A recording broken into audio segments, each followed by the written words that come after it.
Welcome into Talking Ball, y'all. I'm Jason Doyle. Alongside me is Lance Lacoste. Cass is going to be a little bit late tonight. But again, we're really excited. Lance, a great weekend of football and quarterfinals. And I got to watch one game and really hunker down, but said you got to watch a variety of games. What were your thoughts kind of briefly on just this round in general? We hyped it up a lot coming in. I think there was a lot of one-sided games and a lot of really tight games that came either down to overtime or one score.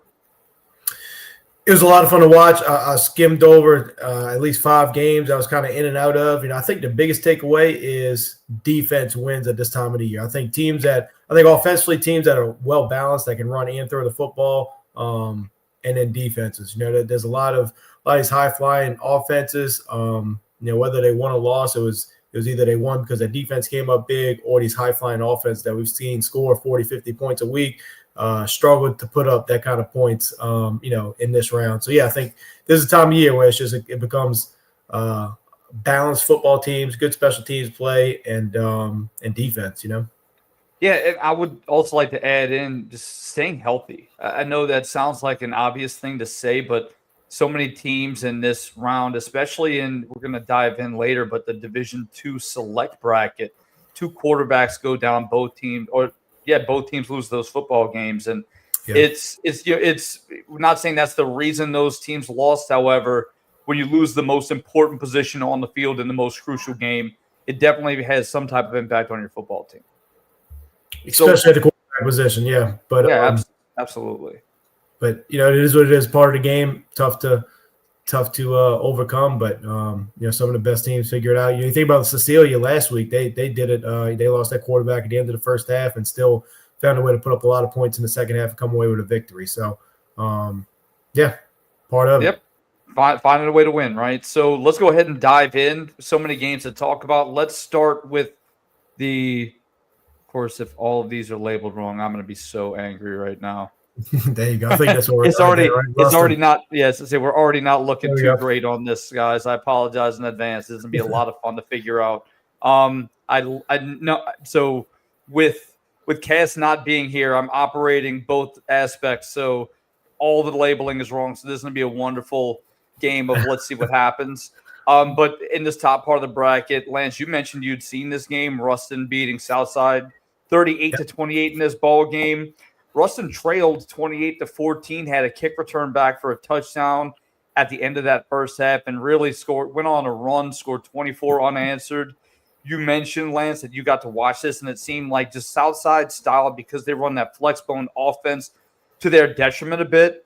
They kind of ran out the clock on themselves. I believe they only crossed the 50-yard line one time in the second half, and dominated the ground game in the beginning, but really Ruston's defense kind of clamped down in that second half. Yeah, I think in the end, the best team won this football game. They proved to be the most balanced team. They did it, Ruston did it on offense, defense, and special teams. I think early in this game, Southside's style of offense, that double wing veer look, it's so much faster than what you can practice against it, right? So I think it's common for when you face an offense like this, you can't really practice it as well as you'd like to, and it kind of hits you. The speed really surprised you out the gates, and that's what I think we saw early on in this game was the speed of the way these dives and off-tackle runs were hitting. Ruston wasn't quite prepared for the speed of it, right? And so Southside got off to a great start offensively. They were, like you said, they were up 28-14. But once Ruston settled in, they had a big play right before the end of the first half, kind of swung the momentum. And then Ruston came out defensively like a different football team in the second half. Didn't give up a point. Scored 24 unanswered points to make it 38-28. In the very end, Ruston came out. They kicked a long field goal. I believe it was a 42-yard field goal by Joaquin. And it was a beautiful kick, beautiful special team, good protection, good hold, great kick. Put them up by 10 points, at which point Southside had about 6 minutes left in the game to try to overcome a 10-point deficit. And like we were talking about, it felt like Southside, because they just really can't throw the football, they kind of ran the clock out of themselves. They drove the ball down the field, got all the way inside the 10-yard line. But at that point, there was only like 90 seconds left in the game. Came up short on a 4th and short. That was all she wrote. But it was a game I watched a good bit of. Really fun to watch. But I think, again, Ruston proves why they're the 1 seed. They are just a very good, complete, all-around football team. And in the end, that's why they won.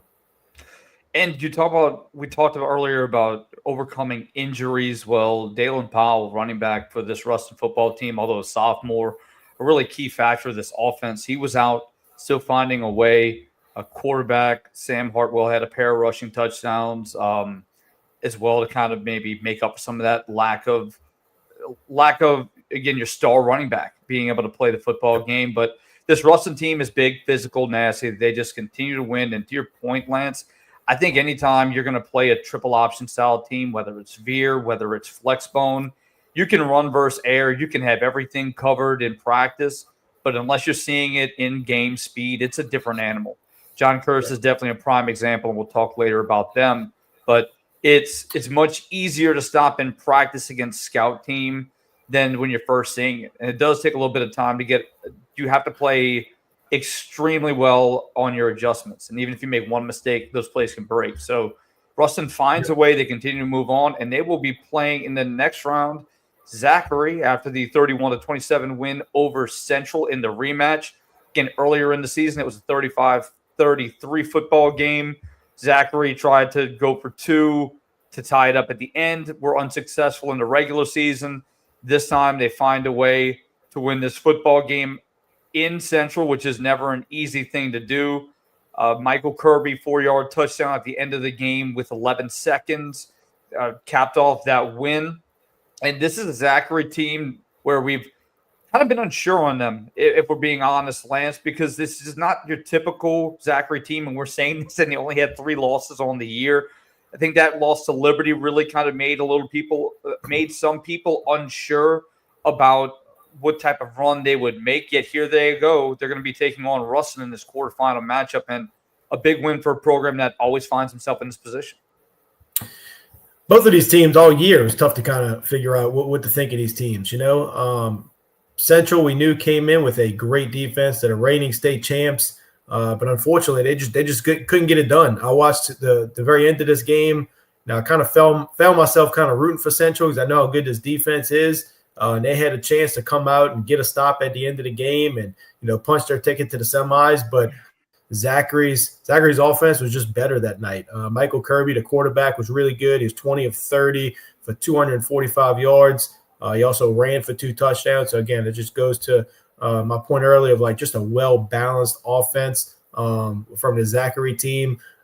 They also did it well in special teams as well. Boston Bentley kicked a 34-yard field goal. And so they did it really in all 3 facets of the game. Defensively, they played really well in the second half. Zachary shut out Central in the second half. So again, they just an all-around really good football team coming away with a win there. I'm sure that their head coach is just proud of. I think that's just those wins that as their head coach, you're just so proud of to be able to say that my offense played well, my defense played well, and we did what we needed to do on special teams, And so, tough one for Central. But again, this is a tough matchup, tough draw, I think, for all of these teams because they've all seen each other in the regular season. They all saw each other again. It was such a strange bracket. But now Zachary is finally out of Baton Rouge, and they're going to Ruston now. I'm sure they're excited to get out of Baton Rouge, but Ruston will be a whole different animal, right? Let's see, they're out of the Baton Rouge bracket, right? Yeah. Like this lower part, like in this lower top part of the bracket, has just been all Baton Rouge and of course the surrounding areas with Denham Springs and East Ascension, and winning their way out of that bracket is huge. Again, but Zachary is just a team that's been here, right? And that kind of, Coach Brewerton's a guy who's been there, done that. And I think that holds a lot of weight when you have that experience. You go on the road, you're not really playing afraid of anybody when you're taking those road trips. And that's why you consistently see Zachary in these situations. And the Broncos, even on these years where people kind of count them out, they think, well, maybe this is the year. And no, they still just continue to find a way. So it'll be Zachary taking on Ruston in that semifinal matchup, and that should be a good one. As we take a look, that's again the wrong part of the bracket. We're going to continue digging around here until we find it. Here it is. You're right there. This is what the whole night is going to be, guys. So I apologize in advance. But looking at the lower bracket, it was Ouachita Parish, the 14th seed, knocking off Parkway 28-22. Lance, there's a little bit of talking on social media coming into this game.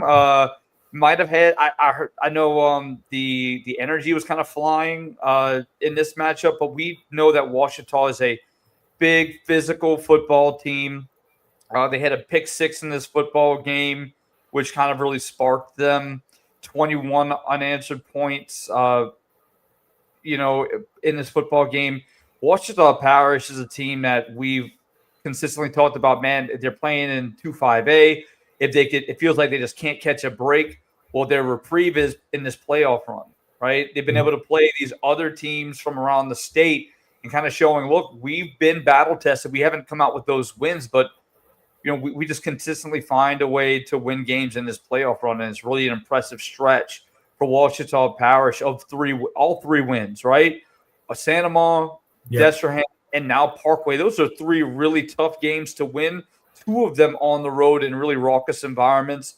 Hats off to this, this Coach Benji Lewis football team.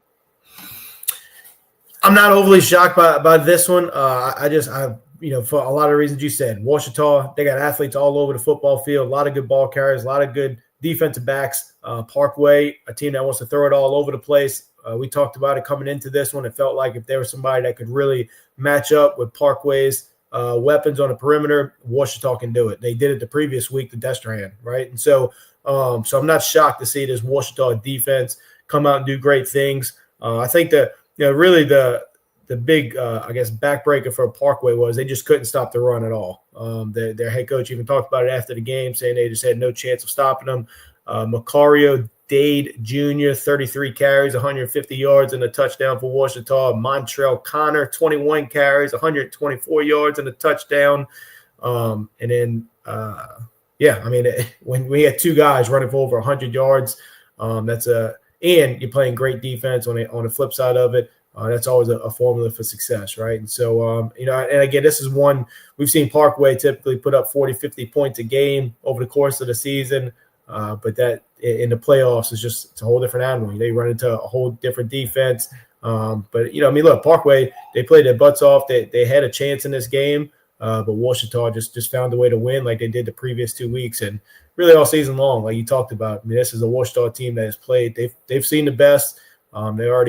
They got two big playoff wins now, and it's always cool to see them back in. And I think we were texting. This is Ouachita's first time in the semis since 2005, I believe, right? Is that what you said? It's the first time in 20 years. So yeah. It's been a while. Yep. Yeah. I mean, historically, Ouachita has always had a good football program, and so it's good to see those guys, back where they need to be.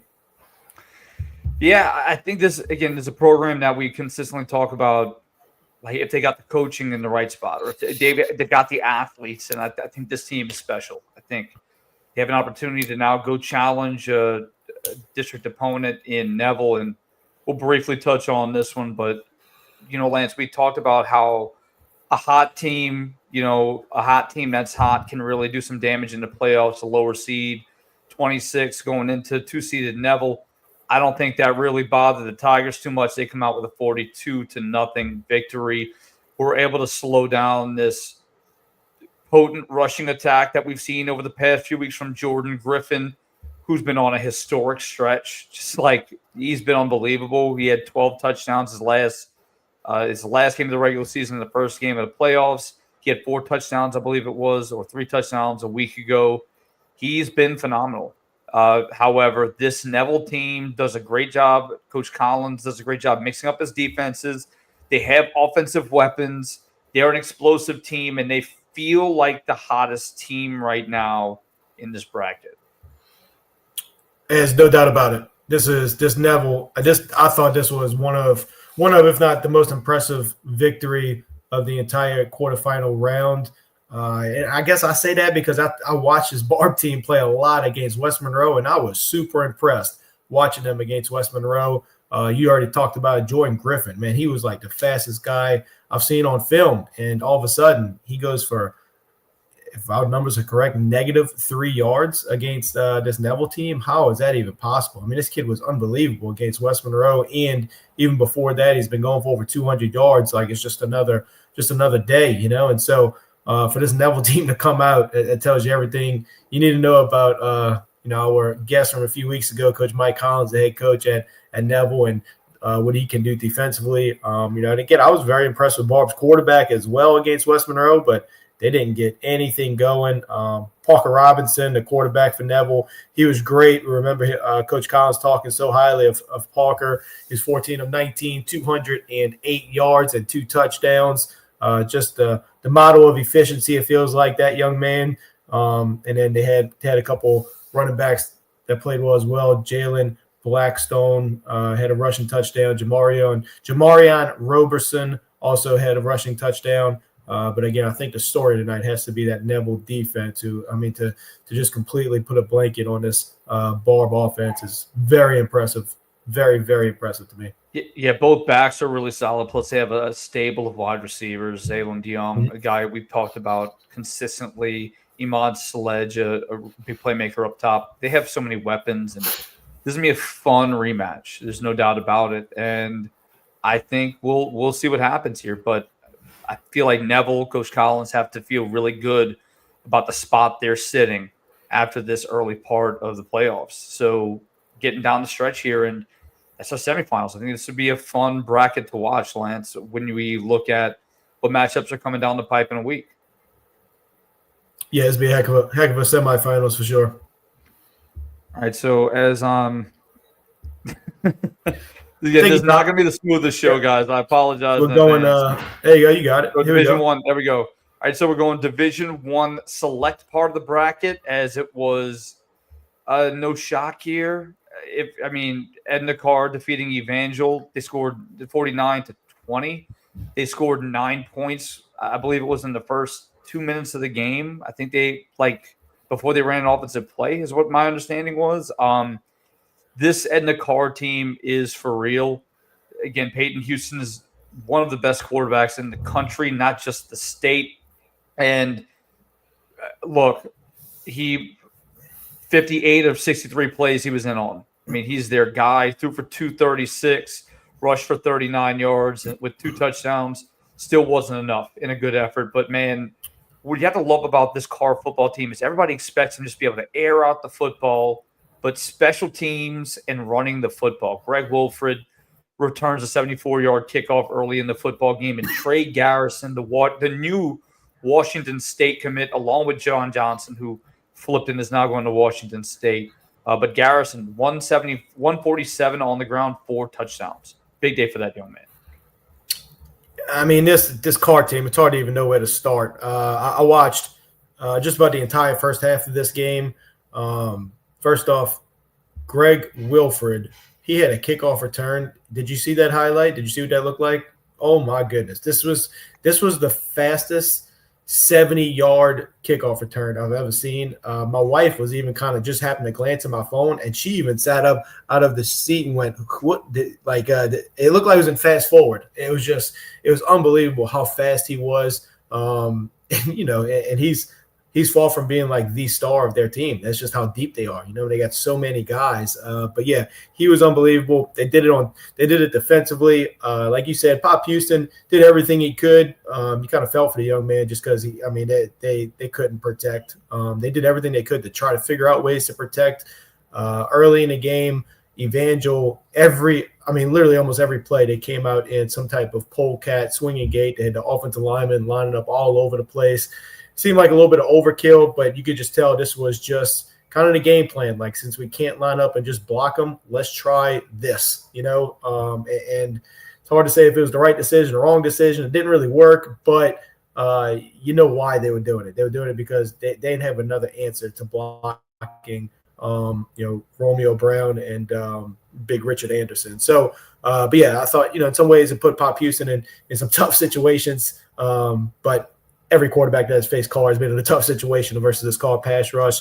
But beyond that, Trey Garrison, he was great. Like you said, Carr did it in multiple ways. They scored with a safety on defense. They had the kickoff return for a touchdown. Aiden Hall had a pick 6. Trey Garrison had a rushing touchdown. John Johnson had a rushing touchdown.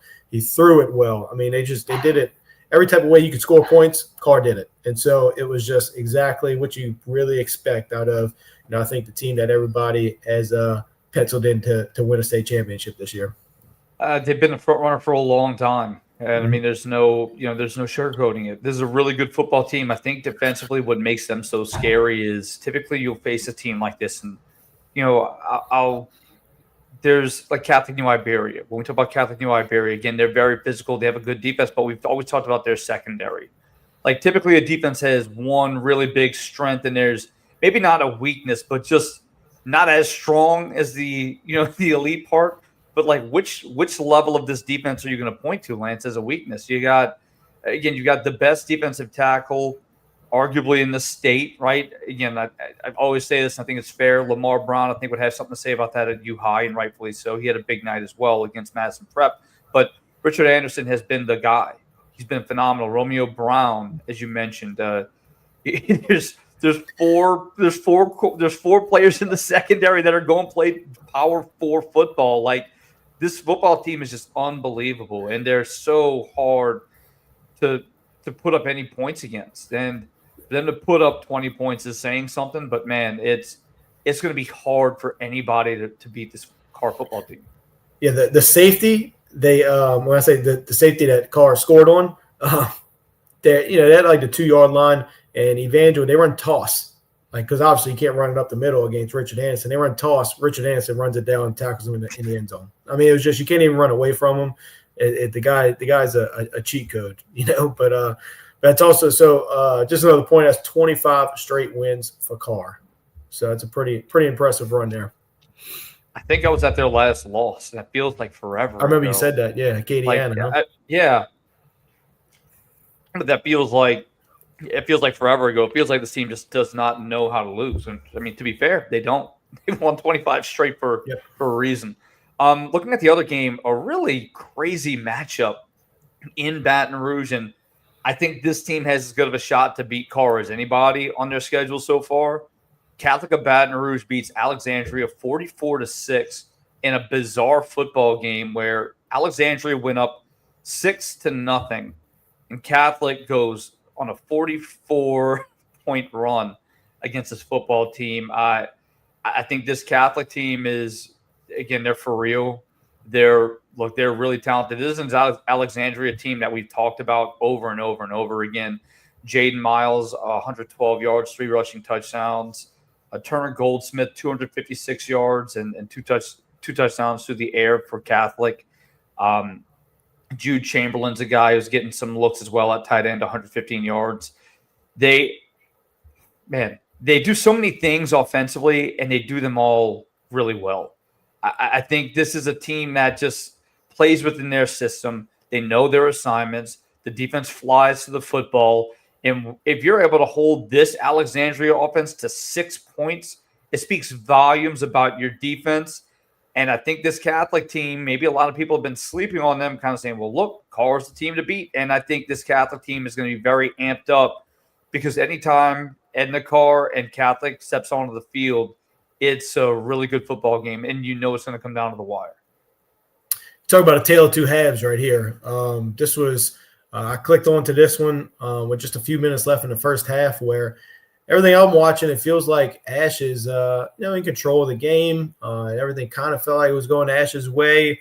Early on, Catholic fumbled a couple times early on, which Ash really just didn't capitalize on. So I'm sure that's what they're really looking back on is, they had a chance to get a lead and possibly keep a lead, but they didn't quite do that. And so, in a game where it probably could have been, 20-0 Ash, it was only 6-0. And then Catholic, they got on the board right at the end of the first half, and then going into the second half. So going into the second half, it was halftime, so I flipped off. I went to a different game, and then by the time I came back to see, let me go back to the Catholic game. Let's see what's going on here. The game was completely out of reach. It's unbelievable how quickly this whole thing changed. But, looking at the numbers and all, it was Catholic's defense that really was a huge difference. I mean, obviously holding this Ash offense to 6 points is super impressive, but I think they made it easy on Catholic's offense by creating 5 turnovers. 3 of them were interceptions that really set up Catholic's offense in an advantageous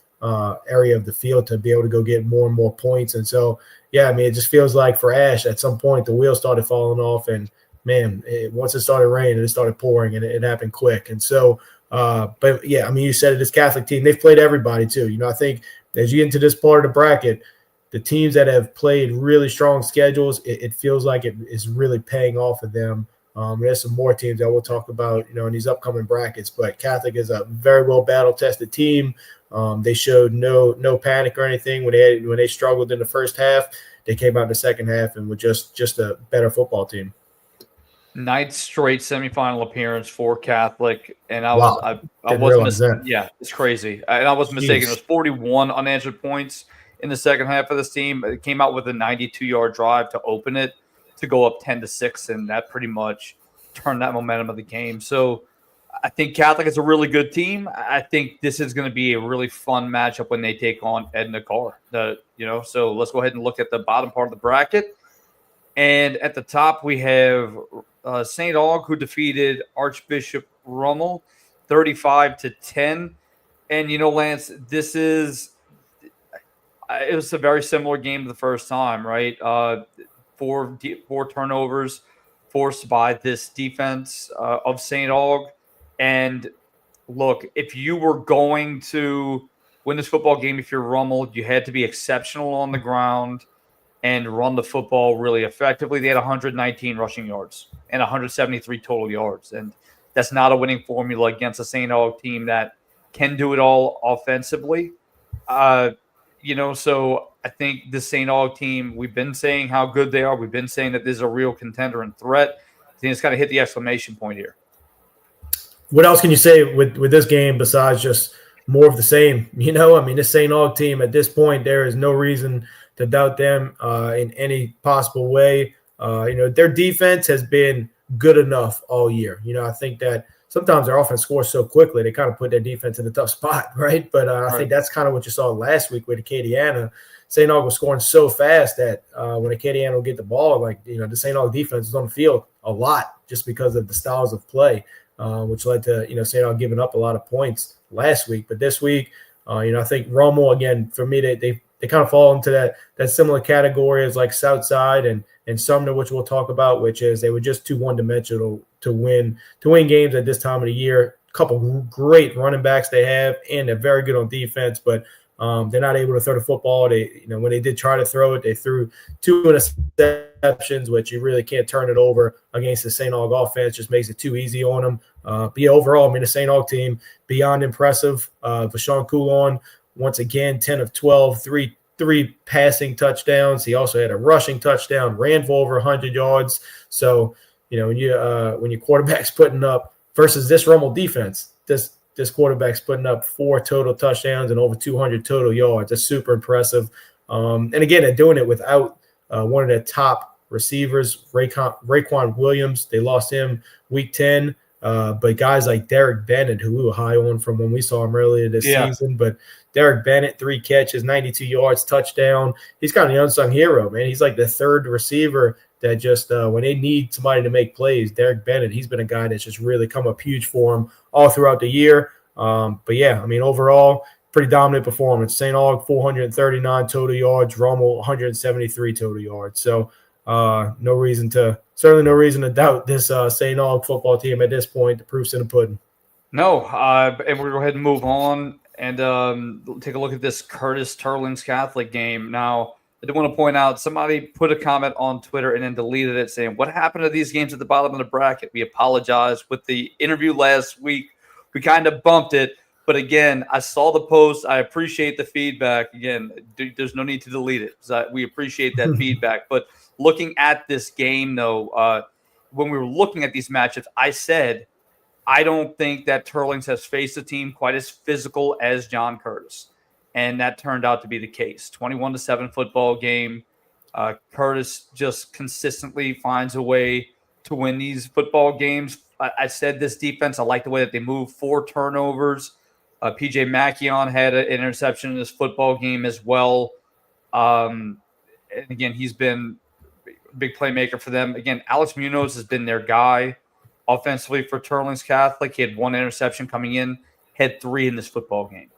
I think that's kind of the tale of this football game. When you make an offense that's been really successful, uncomfortable, and you again have to win the game in a few different ways, and your offense it's a staple.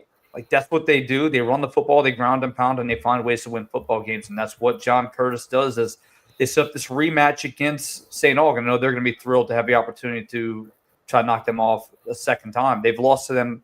They've lost to St. Aug 2 straight times. They do not want it to be 3. So I think it's a really fun matchup in the semis.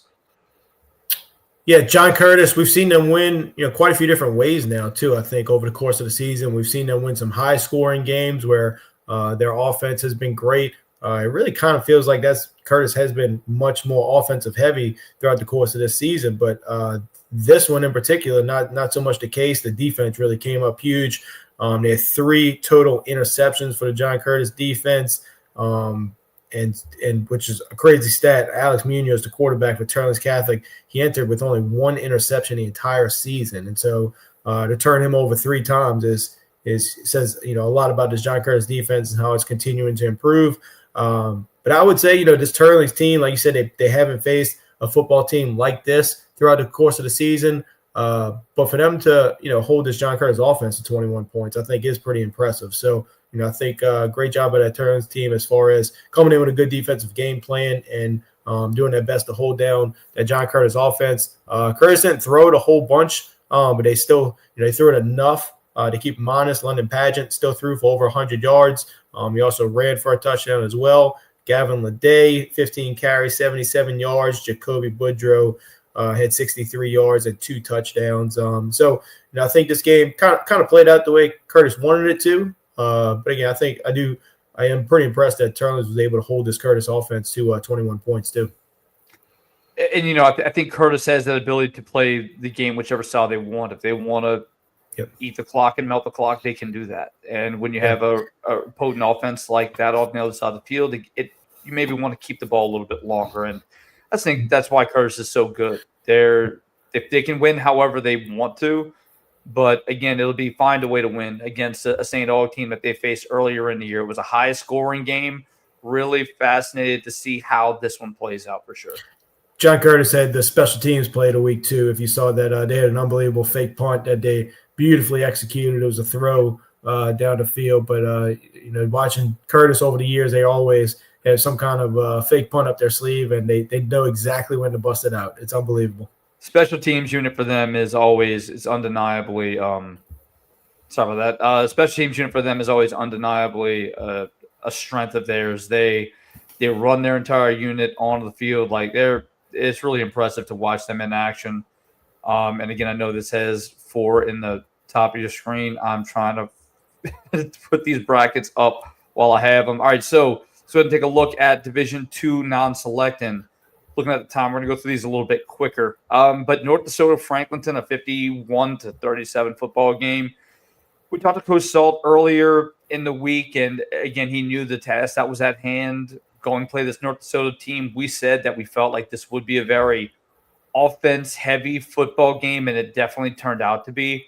Franklinton came out guns blazing in the first half, and it kind of sputtered a little bit in the second half, but and just another incredible win for a North DeSoto team that, again, appears to be the front runner. I mean, obviously they're the number 1 seed, but for quite some time since I would say that we've talked about that win against West Monroe, it feels like this has been the team that everybody's kind of been chasing. Correct. North DeSoto, ever since they beat West Monroe early in the season, I think this is a team that has really proven week in and week out that they are going to be a favorite to win this division. They have a huge matchup next week, though, that I think is going to be a heck of a game, too. But, this one, it's crazy. I mean, it kind of went exactly how Coach Salt said it would go. I mean, he wanted, obviously, to get a win, but he said it, that there's easily could be, 40, 50 points scored in this game, and that's exactly how it played out from the second they kicked off. It was early on in the first quarter. It was 29-20 after the first quarter, right? Yeah. And so – actually, the defense, if you get rid of the first quarter, the defense is played pretty well, right? But I mean, it's North DeSoto team. Luke Delafield. He's been awesome all year. He did it again this week. So there's no DeSoto team. Their atmosphere just feels like a very special season for this group. I know I'd love to know more about whatever happened with the warnings over the fan horns and whatever that was all about. I'd like to get some. I might have to ask Coach Salt about that one. We got a loophole with fan horns. What's going on here? I did. I heard about that as well. I just think this North DeSoto team, you've got Division I talent in the backfield again with Kenny Thomas and with Luke Delafield. Both guys are really talented. They also have targets on the perimeter. Like they've got weapons on this football team. It's Leighton as well in the backfield. They got playmakers all over the field. And one of the biggest unsung things is that big physical offensive line, all district and all state guys across the board, returned a lot of starters. I think that makes all the difference in the world, Lance, when you have a team that returns that many guys up front, especially. But looking at the lower part of this, the lower part of the top bracket, it was the 5 seed Plaquemine defeating Cecilia 47-28. And Plaquemine is a team that we haven't gotten to talk a ton about. We know the Cecilia team has been kind of the road warriors. They've kind of played on that the last 2 years, but finally meeting their match. I think this is a Plaquemine football team that athlete-wise, they have a shot to go up and make a play at this North DeSoto Griffin football team. The Green Devils are no joke. When you're beating Cecilia by double digits, 47-28, they've got a lot of playmakers on offense, defense as well. They're big, physical, they're fast, and I think this is a Plaquemine team that thinks that they have a real shot here to make it to the Dome. And again, who am I to say they don't? I think this will be a fun one to watch them go up to North DeSoto. Yeah, somehow this Plaquemine team, I feel like, is kind of under the radar for us. We haven't talked about this team much at all, but this was one of the most impressive wins I thought of the round as well, because, again, I saw a good bit of Cecilia a week before. I was super impressed by the Cecilia team. And so to see this Plaquemine team do this in Cecilia, and when I had checked the score, I was getting just some score updates on this one. This score was never close. This was a completely dominant performance by Plaquemine. It looked like it was actually a much worse game than the final score even entails. So this Plaquemine team is serious. I'm planning on doing some homework to learn some more about this Plaquemine team because, again, for some reason they're kind of under the radar for me. But this is some impressive wins they've had. Just look at their scores: 55-0, 54-14, 47-28. I mean, it's gonna be another big time shootout. It feels like in the semifinal game. They've won the majority of their games by double digits, including a big win over a Bruley team that has been very impressive, made it to the second round of the playoffs. They've won every game since their first week, I believe, since they lost to Zachary. Zachary is who they lost to. So, I mean, and again, I could be mistaken on that, but I'm pretty sure that's correct. But this is a good football team, and I think maybe based off the schedule that they played out there, we didn't really zone in or key in on any games, so we really hadn't gotten to talk about them a ton. But there's a team I've been hearing a lot about, a lot of rumblings out of that Plaquemine area about how good this football team is, and they are consistently in the hunt, and they were last year, and they definitely feel like this could be their year, and who's to say it isn't, right? So fun matchup that we'll see next round. Looking at the bottom part of the bracket, a team that you've been very high on, Lance, which is Belle Chase, the Cardinals, right? It had a tight game last week, find a way to beat a West Feliciana team that's out of that Baton Rouge area, 39-16. And this is a Belle Chase team. You mentioned that they're in a district with two other teams that are currently playing in semifinal games. So this is a district, and I want to say it's 9-4A, I believe it is, that, again, 3 teams are currently in the semifinals in that bracket from that district, and that's unbelievable. But Belle Chase's defense has been phenomenal. Savion Bartholomew has been a freak up front for this team. I think Dylan Carter as well, 170 yards, 2 touchdowns. And Amari Ambrose is a guy you've been talking about a lot, Lance, a $130 rushing the football with 2 rushing touchdowns, and he added a passing touchdown. So a big night for this Belle Chase Cardinals team, and they're going to have to go on the road to play Iowa. But, again, I think this Belle Chase team, their defense and their physicality puts them in a lot of ball games. Belchase, a team that trains with us in the offseason. Super proud of these guys. They train with us at D1. Proud to say we got a D1 team in the semis here. And so, but yeah, I mean, Coach Stephen Myers, Coach Wesley Meir, the offense coordinator, these guys, they've built a great program, a great culture. A year ago, they had a nice little run, but they were super young. I knew this was going to be a special team, very senior heavy group. And they're doing it. They're doing a heck of a job of it too. And so they could do it in a lot of different ways. You saw it. You kind of already talked about it, but they got some good size up front. They have Amari Ambrose, who is an electric athlete that can also throw the football at quarterback. He had an 11-yard touchdown run. And then they got Dylan Carter in the backfield as well that can do some great stuff as well. And then Big Barthélemy in the middle. He's an animal. He also caught a pass. I thought that was great. He caught a touchdown from Amari Ambrose down near the goal line. So yeah, it was just a very well-balanced football team that can run it, they can throw it, they can play great defense, and they're battle tested, like you said as well. And so I really, to be honest, I think I like these guys to get to the Dome. I really do. I'm high on them. Maybe biased, but I'm high on them. You muted. You muted. You're still muted. You're muted. Start over.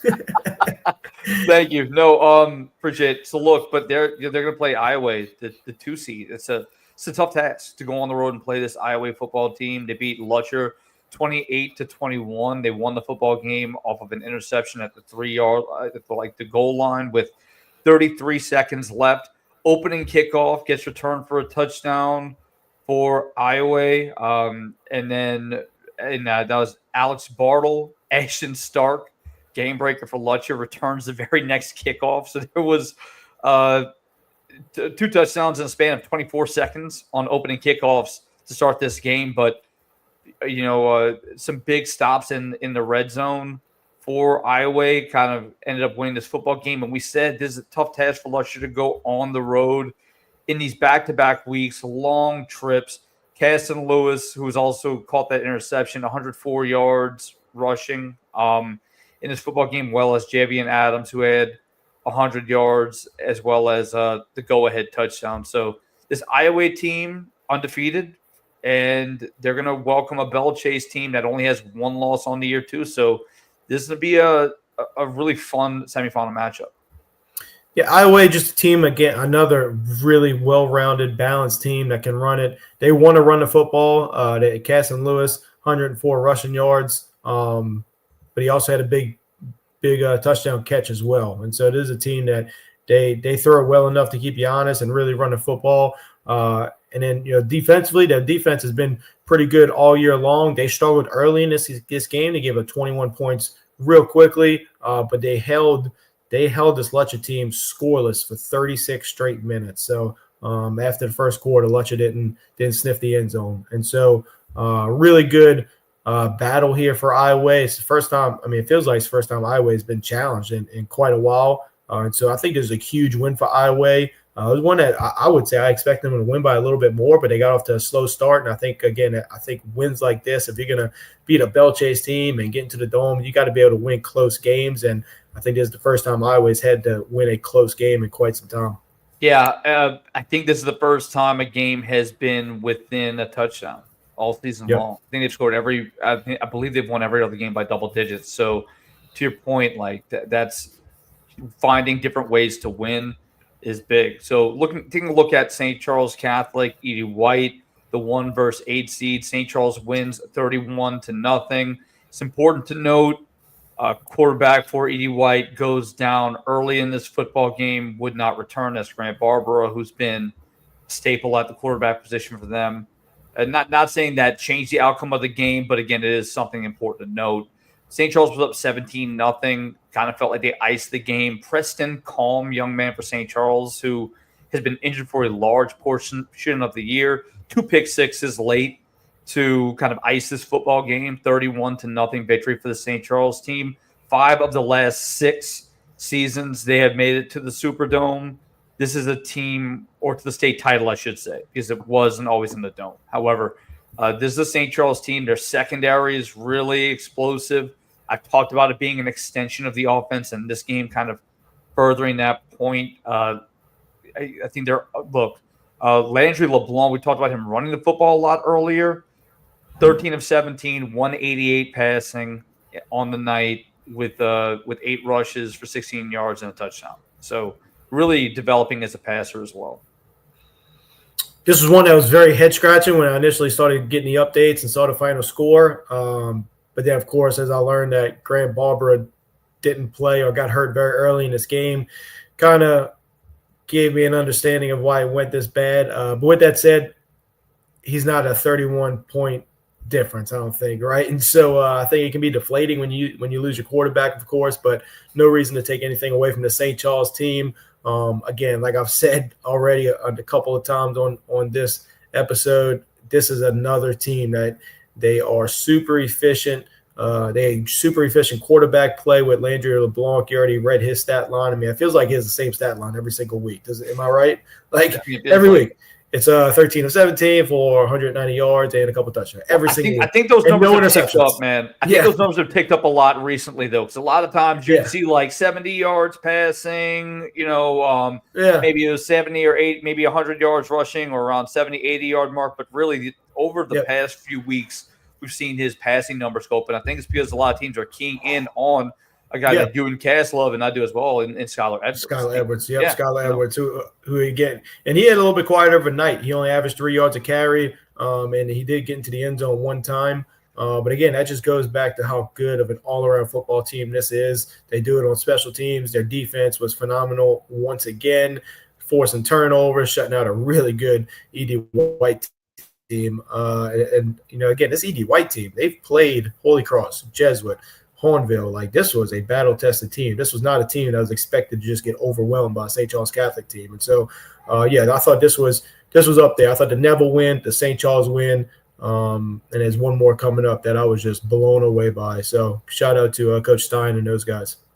And there will be playing U High as the Cubs will take a road trip to LaPlace, Louisiana. Not the first time this has happened. U High took a road trip out to LaPlace a few years back. The Comets were victorious. However, U High in this football game, 32-30 win over Madison Prep. A drastic difference from the 14-7 football game we saw earlier in the season.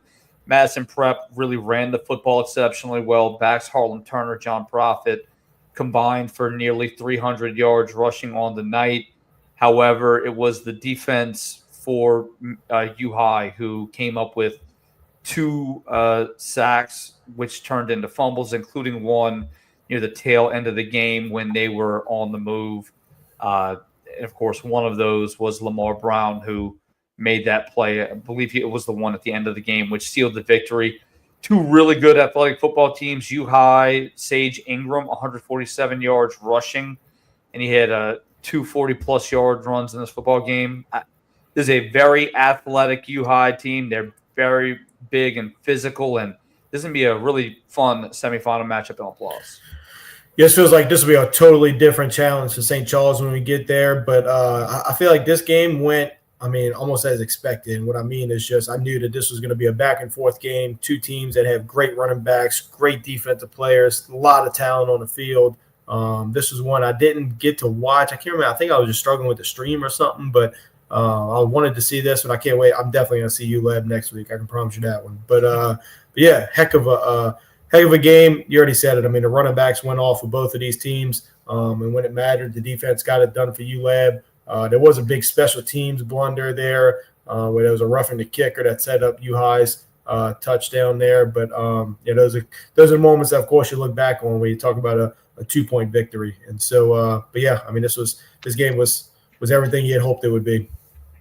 And kind of a drastic difference from the last time these teams played. It was Madison Prep who had that punt return for a touchdown. So a little bit of a difference when you talk about key plays in the special teams department. But looking at the bottom part of the bracket, it was Vanderbilt Catholic defeating Lake Charles College Prep 31-28 in overtime. Big win for the Terriers, knocking off the Trailblazers. I think the Terriers have been a very quiet football team. Like, they were quietly undefeated until they played E.D. White, and they're just kind of making their way. This is a really good Lake Charles College prep team. They run the ball exceptionally well. Aiden Carter.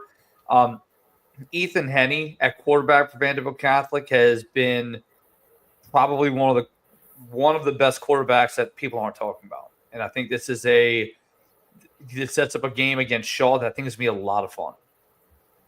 Yeah, I don't know if you said, but this one actually ended up in overtime. Yeah.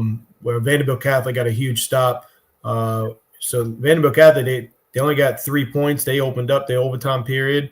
And so it was on that defense to get a huge stop when they needed to the most, and they did it, right? And so great win for Vanderbilt Catholic.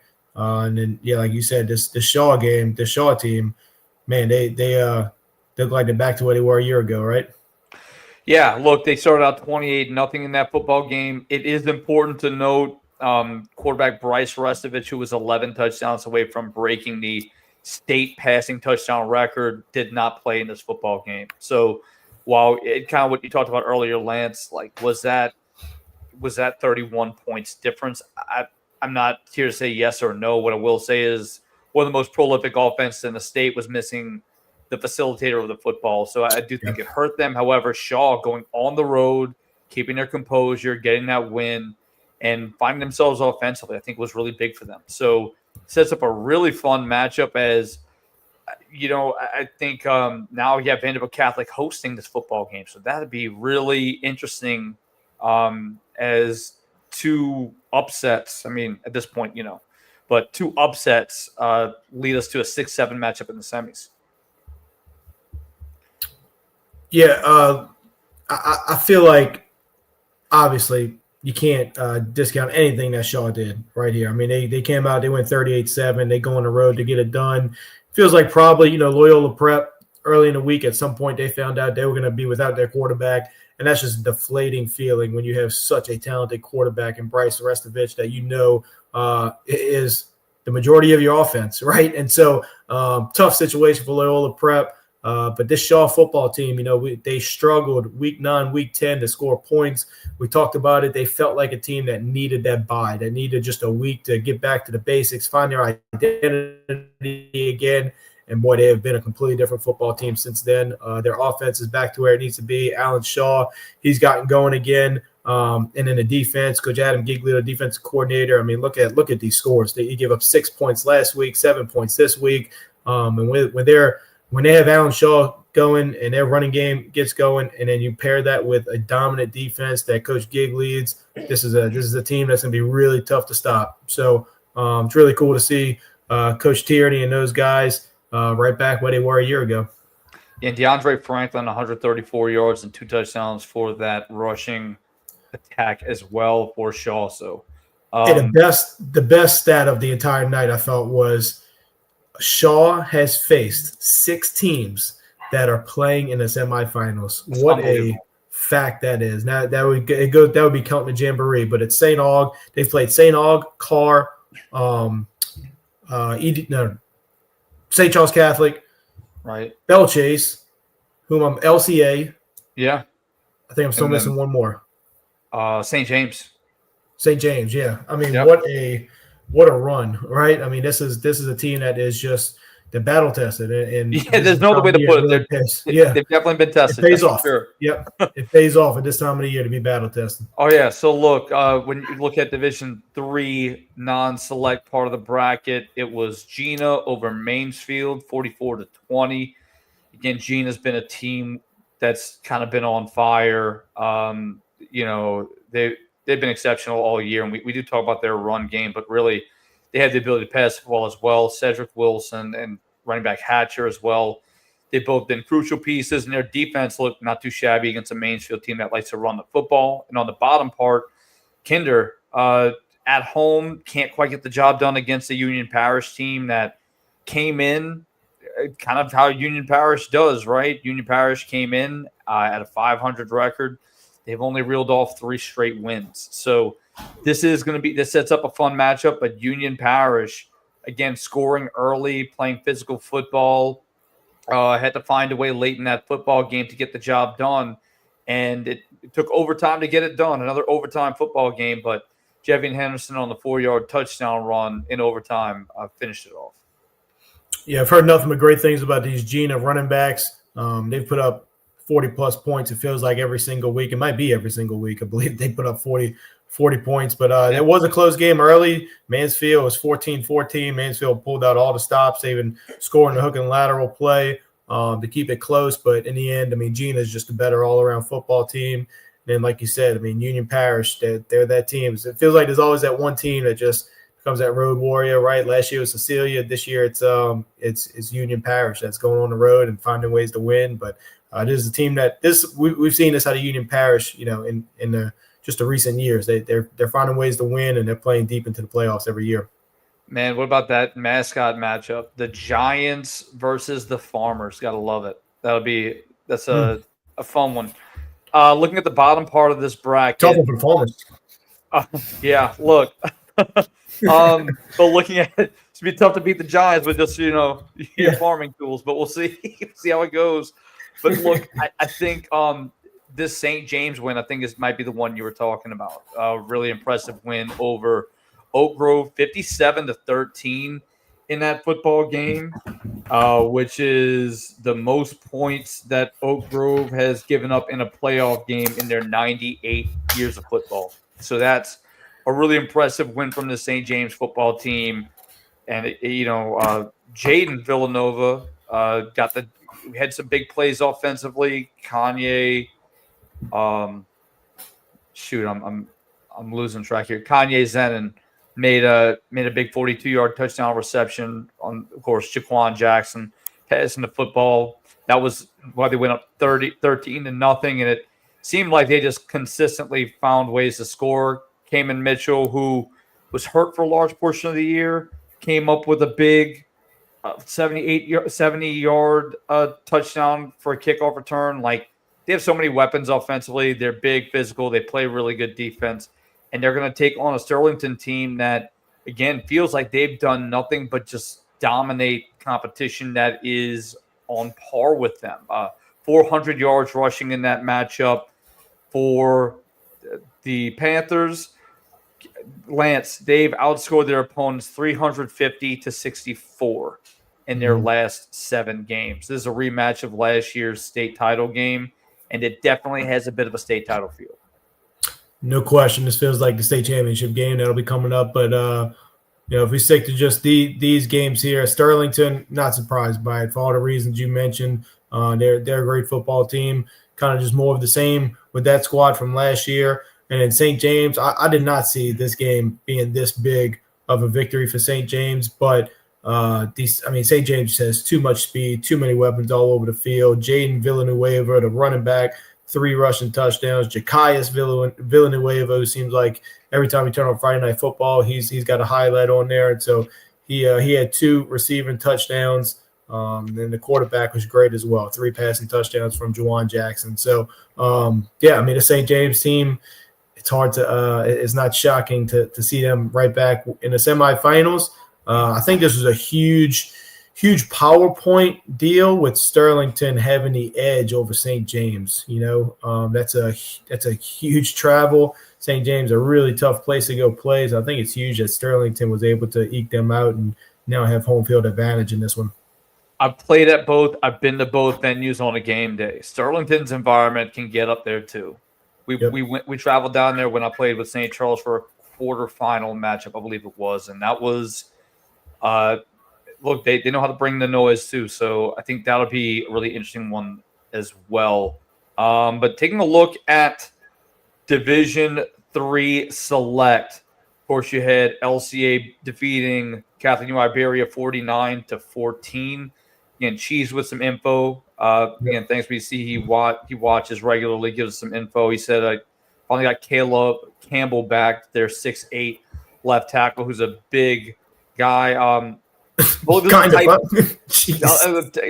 guy's a bit of an understatement, but they haven't had him for a while. So look, this was a game that was tied up at 14-all. We talked about this Catholic New Iberia secondary consistently in their defense and still giving up that many points. I think that just speaks volumes of this LCA football team and the athleticism that they have. Braylon Walker at quarterback, we've heard coaches consistently say, like, that's the best athlete they've seen regardless of classification. 193 yards on the night, 86 yards rushing. Caden Bellard, 169 yards rushing with 3 touchdowns, and that seems to be what he does. Braden Allen, 7 receptions, 102 yards. Like, they just have guys that can do it wherever on the field. Their defense is big and physical. They get tackles behind the line of scrimmage. It's what they do on a weekly basis. Yeah, I mean, this was no surprise. I had thought maybe Catholic could keep this game a little bit closer, but it doesn't look like it was ever close. Braylon Walker's too much. And all the guys you mentioned, but let's just talk about their offensive line. If you're talking, they have a 6'8" left tackle in Caleb Campbell and a 6'4" right tackle. Yep. I mean, how many teams you see with that in these smaller divisions, right? Regardless of classification. Wait, Lance, we talk about it all the time, right? How tall is that? Scale wise, that's what? That's like 7'5", right? If we're talking scale in Division III. So, they're big and physical, but they're gonna have a really fun matchup as they take on the Dunham Tigers. Dunham took their first road trip. I think it was since 2021. There was their first road trip since 2021 in the playoffs, and they handled Newman 48-22. I got a chance to call this football game.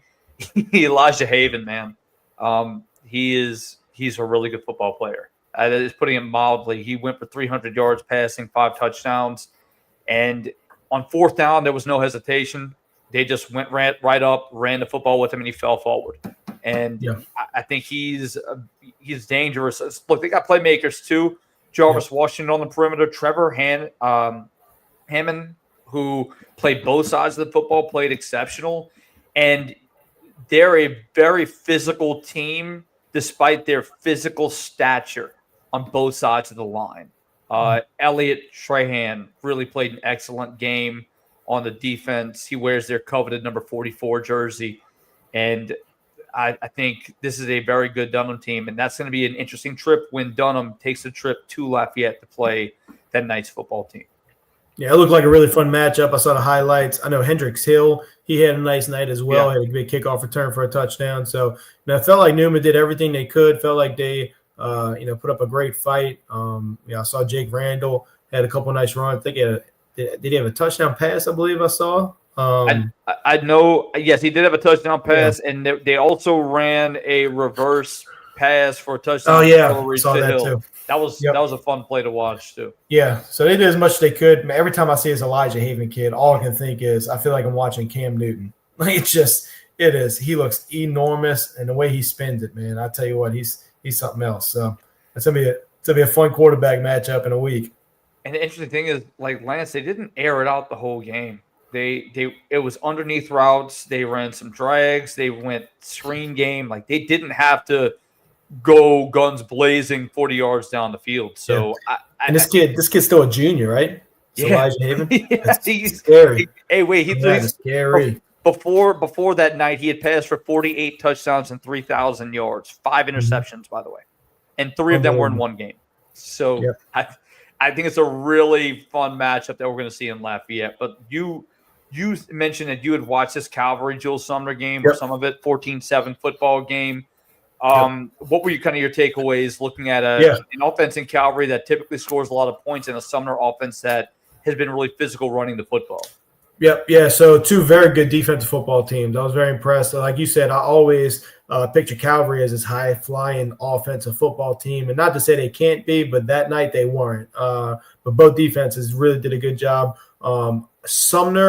Jules Sumner, again, defense did a great job of keeping them in the game. They gave their offense a bunch of chances. It felt like Sumner had to grow just extremely frustrated. They moved the ball up and down the field and just could not finish drives. I watched just about the entire second half, and it was, every time Sumner got the ball, they moved it up and down the field and just couldn't find a way to punch it into the end zone. For me watching them, I thought that Sumner they run a fun little style of offense, kind of a wing T look. They run the heck out of it. But when it came down to really having to find plays to really score and get into the end zone, they really probably needed to throw it a little bit more, and they just couldn't really do it. But they pushed it all the way to the end of the game. They ran a fun trick play towards the end of the game where they threw it back to the quarterback. Quarterback caught it, got up the field. They got down to about I believe the 20-yard line where they were stopped on fourth down, and Calvary came away with a big win. So I guess the takeaway is Calvary, we know they can score points, but they can also play great defense, which they did that night. And then Jules Sumner, again, special team. You could tell it was a great environment in the stands. They played a heck of a football game against this Calvary Baptist team. I don't think many people would have given them a chance just knowing Calvary's history, but they played a heck of a football game. In the end, they just didn't quite have enough offense, and again, I think they needed to be able to throw the football a little bit more versus this Calvary team. I think the score shows we've talked about Jules Sumner being a very good defense and having a very physical defense, and this game kind of proves it. There's a Calvary team. Yeah, there's a Calvary team that beat Franklin Parish and put up a lot of points in that football game. And Franklin Parish is a very big physical football team. So, yep. Just speaking to how good Calvary can be on both sides of the football, and of course at the bottom we had Notre Dame in the rematch defeating Lafayette Renaissance 27-19. Joachim Bourgeois, 34 carries, 200 yards, and 3 touchdowns, including scoring on the first play from scrimmage. Lance, that's the 6th time this young man has scored on the first play of the football game. This Notre Dame team is not look, this is how they do, right? They're not a team that is always going to be flashy or put up these massive numbers. They just find ways to win. They're consistently around at this point in the season, and they're going to host Calvary Baptist. And I think that is – I've taken a trip out to Notre Dame. That's a fun place to play too. So I think that's going to be a really fun game as the Cavaliers head out to take on Notre Dame. Yeah, I think a lot of respect for this Lafayette Renaissance program, newer program that's building. For them to go on the road and play this Notre Dame team that tight, I think it tells you a lot about their program. But, like you said, there's a reason why Notre Dame, they've been in it. What do we say? Something absurd. They've been to the quarterfinals. No, they've never been worse than a 9 seed. I think that was the stat. Yeah, that's unbelievable, right? That tells you everything. Yeah, like they just know how to win. They find ways to win. They did it here. The year of the onside kick, right? It looks like they opened the game with an onside kick, and then that led to them scoring on the first play. So Notre Dame got off to a heck of a start. That'll be another fun matchup. Feels like a good defensive matchup coming up next. Yes, it should be a really fun one, and we're going to go ahead and take a look at the Division 4 non-select bracket, as at the top it was Haynesville defeating Jonesboro Hodge 48-12. Heavy dose of Isaiah Washington, LSU commit, probably going to play defensive back, but really had an excellent football game. And no surprise there, Lance. Haynesville is a team that it's so cliche to say at this point, but it's true. Like, they're always around at this point in the year for a reason. They are a program, and that's why they're sitting here. However, what's interesting, Lance, on the other side is going to be Jeanneret, who defeated Logansport 36-8. This is going to be Jeanneret's first trip ever to a semifinal, which should be a lot of fun. This is a team that I've been very high on for a large portion of the year. They've dealt with injuries and still found a way to win football games and put up points. I think this would be a fun one between Jeanneret and the Haynesville program that's always there. So a 1-4 matchup. Haynesville, they've been doing it. I mean, literally since I'm a kid. When me and Cass would go to the Dome, that's how we know Haynesville is, because they were always in the Dome, it felt like, So it just feels like high school football is great when Haynesville is doing their thing. So good to see them there. And then, like you said, I mean, kudos to you. You've been in the Jeanneret team the entire season since week 1. You said they were a team to keep an eye on. I wasn't surprised that they got the win. I thought it would be a closer game than what it was, just because of what I know about the Logansport team. But that just speaks even more volumes to how good this Jeanneret team is. So can't wait to see. This is new guy to the party versus the guy that's been there for years and years and years, right? So that'll be a fun one. 2 big special teams plays, an onside kicked in the early part of the third quarter, picked up by Nasir Jackson, returned for a 60-yard touchdown, and a fumble off of a kickoff led to a touchdown for Jeanneret. So special teams, we talk about the importance of it. Say it for a reason. I know It's me because you were a special teams coordinator, maybe because I played for Frank Monica, and there's nobody who I know emphasizes special teams quite like that guy. So easy for me to pay attention to that. But looking at the bottom part of the bracket, South Platte handling a really good North Iberville team. Really impressed with this win after a tight win versus West St. Mary, as it was a 27-12 victory, and Mangum handling East Feliciana 49-16, setting up the 2-3 matchup. Mangum has been a team, the Dragons team we've been high on for a large portion of the year. This is a Tigers team in East Feliciana that's been very underrated.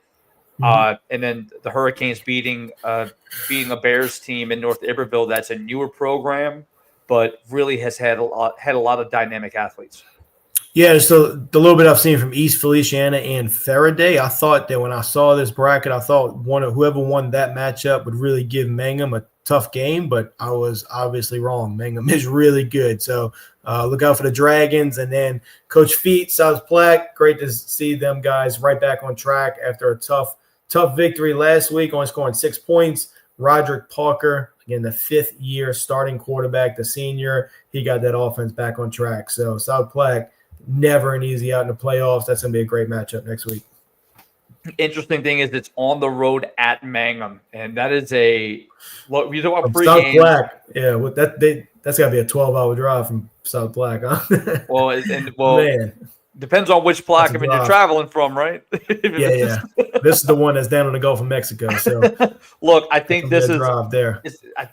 That does kind of play into question, right? That road trip has to affect them, but also it's a 1A program. But man, that Mangum, you got to watch a game. Like I've never gotten to go there, obviously, but I've watched it online. Man, it is a really fun entrance. It's a really fun environment there in Mangum. So I think that could be a really interesting game. Looking at next week. And then we're going to finish this off with Division 4 Select. Westminster Christian continues to do its thing in a rematch. They defeat St. Edmunds 52-22. Had to make sure I had the score right. Sorry, guys, for my squinting. But look, this is Stephen George, quarterback for this Westminster Christian football team. 185 passing yards, 148 rushing, 4 total touchdowns. He's been the catalyst for this offense the entire year. And they play really good defense too, but, man, they put up big numbers offensively. And I think this is a team, they're the number 1 seed for a reason. They're unbeaten. I believe it's their best regular season in program history, and they're just looking to continue to win. And they're going to have a tough challenge next week against a team that has been there, right, in Ascension Catholic. Ascension Catholic beating Catholic Point Capee 50-42. It was a very tight football game, but when you look at Ascension Catholic, they have Trevin Simon has been phenomenal. 400 yards rushing on 40 carries, 5 touchdowns. He now has over 3,400 yards on the season. He has 51 rushing touchdowns and 53 total touchdowns. And he's on pace to set some state records. So, he's been phenomenal this season. Yeah, phenomenal. It's going to take more than just him, though, if they're going to win this next one. Westminster Christian, very well-rounded football team. They proved it again. They scored a pick 6. They had a punt return for a touchdown. They ran for a touchdown. They threw for a touchdown. They did it. They were explosive, just truly explosive in all 3 phases of the football game.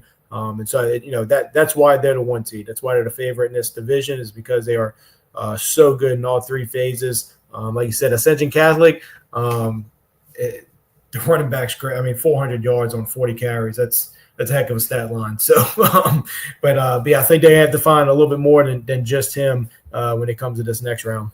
If he gets a pair of touchdowns and I believe it's 50 yards, he'll beat Xavier Ford from Leesville's rushing record he just set in the statewide a year ago. So that'll be interesting to see how that goes. In this bottom part of the bracket, maybe this is a game you were talking about. I don't know. Biggest surprises, but man,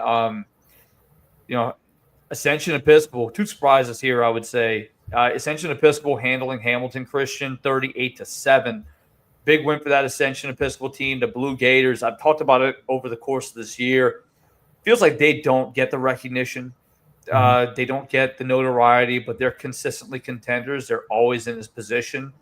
And there's a Hamilton Christian team that's been dealing with off the field turmoil, and maybe it's just kind of became a little bit too much. But also credit the Blue Gators, beat the Warriors pretty handily in this matchup, so kudos to them. But in the other side, man, Riverside beating Wichita Christian 38-14, and it wasn't as close as the score looked, is what I've been told. I didn't get to watch the full game, but Jaden Obikwe, running back, I mentioned they've won every game that he's played in. He did not play opening week against Terrebonne, went for 234 rushing with 3 rushing touchdowns. And of course, Kendrick Boogie Johnson made his mark as well, had a pick 6 in this football game, had a rushing touchdown. This is a very good Riverside football team, and everybody looks at the skill positions. They look at the running back, the quarterback, and Brock Bourgeois, who's been starting for 3 years. They look everywhere. But, man, up front, they are very big and very physical for a 1A football team. And they beat a Wichita Christian team that is, again, easily could have been a lot of people's favorite in this bracket. Could have easily been a game that was played in the Dome, I might add. Yeah.